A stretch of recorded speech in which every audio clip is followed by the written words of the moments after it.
मैं चाहता हूं कि मुझे अली की उम्र में ये बात पता होती कि ईमानदारी आपकी जिंदगी बदल सकती है।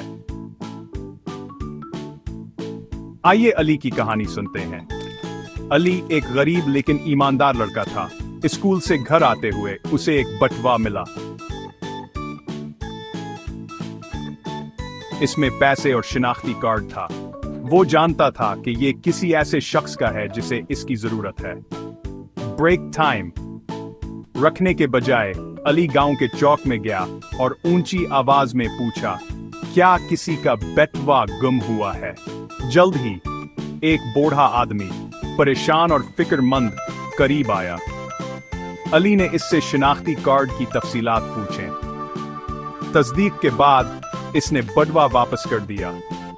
बूढ़ा आदमी बहुत खुश हुआ और इनाम देना चाहा, लेकिन अली मुस्कुराया और कहा, यह मेरा फर्ज था।